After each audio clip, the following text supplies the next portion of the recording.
presyo pero kayang abutin. Pag walang trapa lang presko, kantang tropa tugtugin. Tamang road trip mga tropa, sa likod pa sakayin. Walang kulay makinang yung naka-black top. Hanggang ilalim ang pulido naka-scab pipe. Walang kulay makinang yung naka-black top. Hanggang ilalim ang pulido naka-scab pipe. Pagkahud, tingnan mo naman laman ng makina. Sobrang linis, tas ang kinis, makinang pa sa mata. Pagkahud, tingnan mo naman laman ng makina. Sobrang linis, tas ang kinis, makinang pa sa mata. Pag may sumubo kahabut. Yan guys, uwi na natin tong owner na to. So pagdating sa bahay guys, lilinisan muna natin siya bago natin siya i-vlog. Ito yung pinakabit natin na glass, yan sa hood. Tapos itong ating windshield, yan. Tapos itong sa bubong, diba? Solid, Agila glass lang. Lapad nito guys.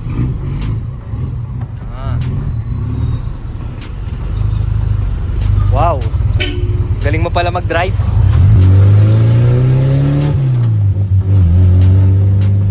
Nakakabahan ka, no? Alam mo, LTO, ano?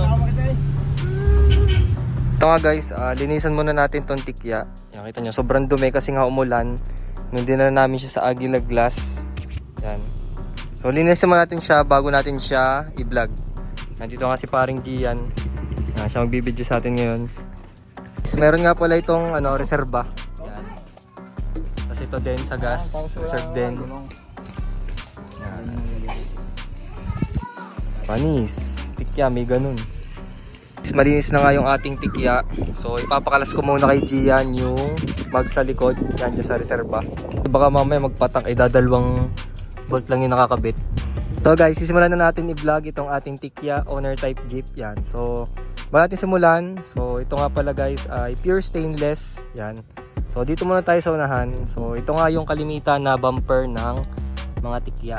Yan. Meron siyang sariling concept na bumper. Yan. Siyempre yung ating grill. Tapos naka headlight nga pala siya guys na Boss. Yan o. Yan. Mabibili nyo lang din yan sa mga Shopee at Lazada. Mga siguro 1.4 yung set niyan ng Boss na headlights.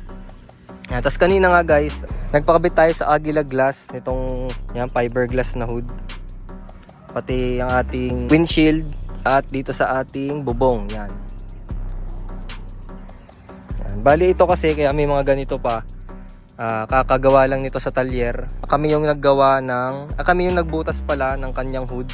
Tapos kami na lang din yung nagdala sa Agila Glass. Hindi kami guys yung nagbuo nitong owner type jeep na to. So, tinurn over lang siya sa amin para lagyan ng mga glass.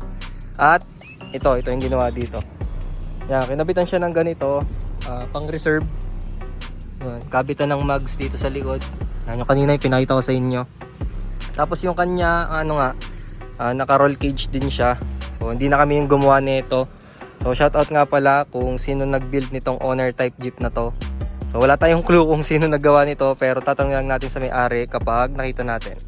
Tapos yung kanya nga palang hood guys is hindi kagaya ng ating mga Tamiya kasi yan, kita nyo yan. Iba yung hulma ng kanyang hood. Yan. Para mas mapababa yung kasanetong hood niya, tinabasa na lang ng ganito. Yan. Kalimitan guys sa mga tikya, ito yung ganito yung klase ng hood na meron sila. Tapos, nakaano tayo dito. Tara nga pala tayo na mugs. Kung gusto nyo guys bumili ng ganitong mugs, marirecommend ko sa inyo is yung LNS rims. Si JB Sandoval, yan, shoutout kay boss JB Sandoval. Siya yung nagbebenta ng mga ganitong mugs sa mga owner type jeep. Yan. Tapos naka Hero R11 tayo na gulong. Yung kanyang spec nga guys is 205 50 15. Yan. Kung gusto nyo ganyan yung makuha yung fitment ng inyong owner, yan, ganyan yung bilhin nyo na specs, yon 205 50 15 yan.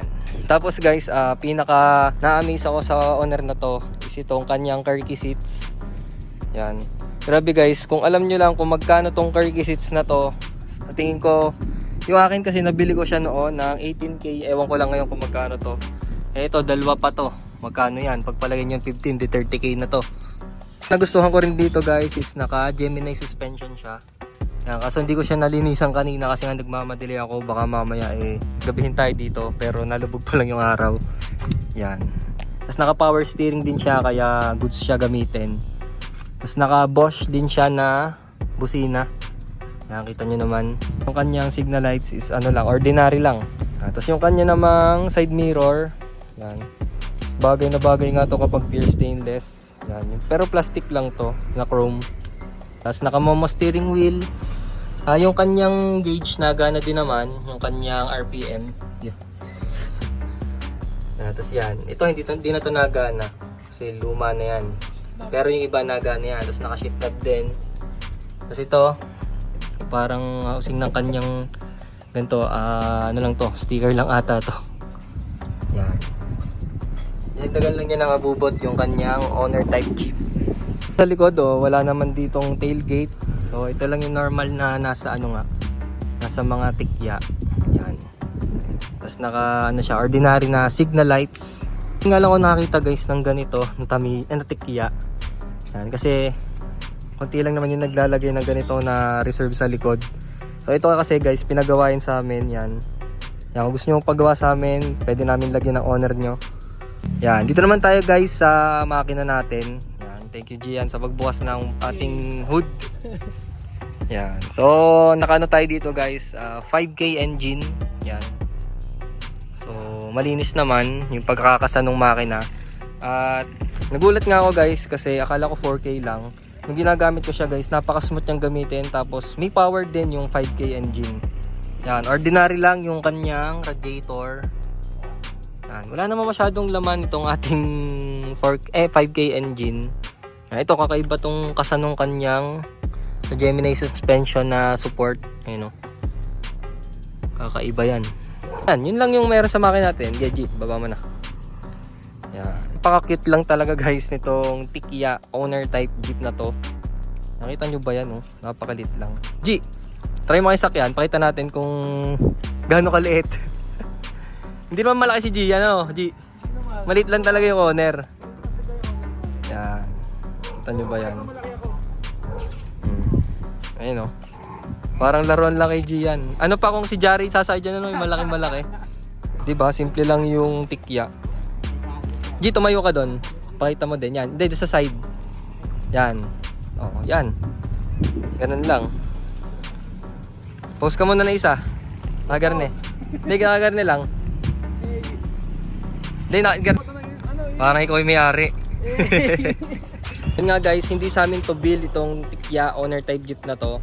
Pero guys, nagagawa din naman kami ng ganito. Yung mga semi-stainless sa amin guys, umaabot na siya ngayon ng 250,000. Ordinary lang yung mga nakakabit doon.